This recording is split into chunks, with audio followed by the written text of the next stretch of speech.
Bonjour à tous et bienvenue dans notre matinale. Ce matin, le titre que je donnerai à cette méditation, c'est le mariage de deux pasteurs. Oui, vous avez bien entendu, le mariage de deux pasteurs. Un titre surprenant, mais qui a fait la une de plusieurs journaux ces dernières semaines et la une de certains réseaux sociaux. Aujourd'hui, plus rien ne m'étonne dans ce monde pauvre et sans repères. Si j'ai choisi comme titre à ma méditation le mariage de deux pasteurs, c'est que le samedi 24 juillet, à Montpellier, pour la première fois, l'Église protestante unie, le PUF, de France a célébré le mariage de deux pasteurs lesbiennes. Vous avez bien entendu, le mariage de deux pasteurs lesbiennes. Certains diront il faut vivre avec son temps. D'autres diront mais où va-t-on? Je rappelle que ce type d'union est autorisé dans le PUF depuis le synode 2015, qui a ouvert la possibilité de bénir des couples de même sexe. Sur Twitter, après ce mariage, on pouvait dire de nombreuses félicitations adressées aux couples, comme on est en 2020, vive le monde moderne. C'est beau de voir se marier. L'amour est plus fort que tout. Elle s'aime comme c'est beau, etc. Beaucoup de félicitations et d'autres personnes qui s'insurgeaient contre cela, mais j'ai été étonné de voir tant de félicitations. Pour ma part, il ne s'agit pas de porter un jugement, le loi s'en fout, mais d'appeler tout simplement un chat un chat. Pour cela, je vous invite à la lecture de 1 Timothée, chapitre 3, verset 1, et je lirai les trois premiers versets, vous pourrez lire la suite si vous voulez, mais moi je lirai les trois premiers versets.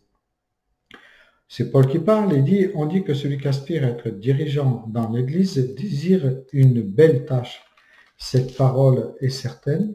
Il faut toutefois que le dirigeant soit un homme irréprochable, mari fidèle à sa femme, maître de lui-même, réfléchi et vivant de façon convenable, qui soit hospitalier, capable d'enseigner, etc.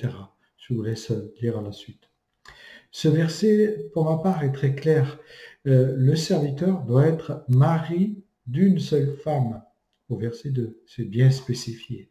On peut dire que la parole condamne autant la polygamie dans ce passage que l'homosexualité. Comment peut-on balayer aujourd'hui d'un geste ce que Paul dit dans sa lettre à Timothée et dans bien d'autres passages de l'Écriture? À force de vouloir plaire au monde, on finit par devenir des chrétiens mondains et on oublie nos valeurs chrétiennes. Dans ce passage, Paul demande que le serviteur de Dieu soit marié à une seule femme. Il est question d'un homme et d'une femme. On retourne à la création, en fait, le texte de la Genèse. En relisant ce passage, on voit que Paul met l'accent sur les caractéristiques du serviteur de Dieu. Toutes ces qualifications que nous pouvons lire, et vous le lirez, sont d'ordre moral et spirituel, sauf une qui est d'ordre intellectuel au verset 15. Afin, justement, c'est le but, c'est d'aspirer à ce que ce serviteur soit irréprochable, qu'il soit un témoin pour ses concitoyens, la lumière du monde, le sel de la terre, et aussi une sentinelle. C'est notre travail que Dieu nous confie, d'avertir. Ne pas condamner les pratiques homosexuelles, c'est condamner l'ordre créationnel. C'est démolir en fait l'œuvre de Dieu. Car ici, le texte nous montre qu'on touche à l'ordre créationnel. En faisant cela, nous désorganisons notre société. Résultat, la société est malade, déboussolée, le mal devient bien et le bien devient mal. Les gens se retrouvent à ne avoir plus de repères et les valeurs publiques sont détruites au profit d'un certain amour. En touchant à l'ordre créationnel, l'homme démolit l'œuvre de Dieu et en subit les conséquences, nous dit Romains.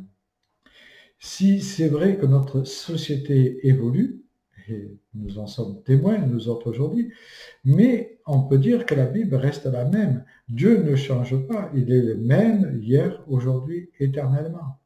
Oui, la Bible, je le dis haut et fort, condamne le péché avec la même force qu'hier, que ce soit le vol, le mensonge, l'adultère, l'homosexualité, etc. Et si toi, aujourd'hui, tu te trouves dans cette situation, si tu as des attirances homosexuelles, si tu as cette faiblesse, comme pour tout autre péché, Dieu t'appelle à la repentance pour te guérir. Car toutes les habitudes de péché en tout genre doivent être bannies de notre vie pour aspirer à la sainteté. Oui, si tu as cette attirance homosexuelle, n'aie pas honte d'avoir besoin de l'aide de plusieurs frères ou d'un frère en qui tu as confiance pour demander au Seigneur d'intervenir puissamment dans ta vie. Ne désespère pas, car aux yeux de Dieu, tu es précieux, il t'aime, il est là pour cheminer avec toi, pour te relever, et il te dit, va et ne pêche plus.